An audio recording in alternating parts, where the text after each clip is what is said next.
Hey there, fellow kombucha enthusiasts. Today we're diving into a question I get asked all the time. What's the best tea to use when brewing kombucha? With just a few simple ingredients, tea, sugar, water, and of course, your trusty SCOBY, it's crucial to get the basics right for a healthy, thriving brew. In this video, we'll explore the different types of tea you can use, what makes them unique, and which ones might be better left for your morning cuppa rather than your kombucha brew. Let's start with the basics. What exactly is real tea? All true teas come from this one plant, Camellia sinensis. So whether you're sipping on black, green, oolong, white, or even pu-erh tea, you're drinking leaves from this same plant. These teas differ mainly in how they're processed, oxidized or fermented to different degrees. And guess what? These are the types of teas your kombucha SCOBY loves because they're packed with polyphenolic compounds. These compounds are what your kombucha culture feeds on to turn sweet tea into that tangy, fizzy kombucha we all love. So why is black tea often considered the best for brewing kombucha? Well, black tea is fully oxidized, meaning it contains the highest number of polyphenolic compounds. More nutrients for the SCOBY mean a stronger, healthier brew. Black teas are also hardy. They can withstand the long steeping times kombucha needs without getting too bitter, assuming you're using good quality tea, of course.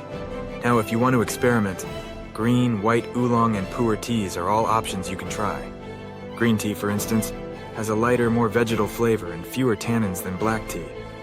It can produce a milder kombucha, but some people find it too bland on its own. That's why many kombucha brewers blend green tea with black tea to get the best of both worlds. Oolong and Pu-erh teas offer a middle ground, more complex flavors that can make for interesting brews. But again, if you're just starting out, stick to black tea to ensure a consistent and healthy brew. What about flavored teas like Earl Grey or herbal teas like Camomile? These can be tempting, but they're not the best choice for your kombucha, especially during the first fermentation. Flavored teas often contain oils and essences that can weaken your SCOBY over time, and herbal teas don't offer enough nutrients for a strong brew. However, some herbal teas like Hibiscus, Rooibos, or Yerba mate can be blended with black tea if you want to experiment a bit. Just make sure your SCOBY is healthy and you have backups on hand. I'm a big fan of loose-leaf tea over tea bags for a couple of reasons.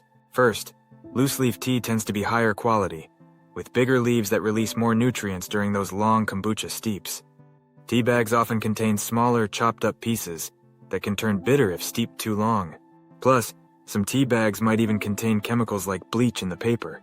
If you do prefer tea bags, just go for high-quality ones, and maybe cut the steeping time in half to avoid any bitterness.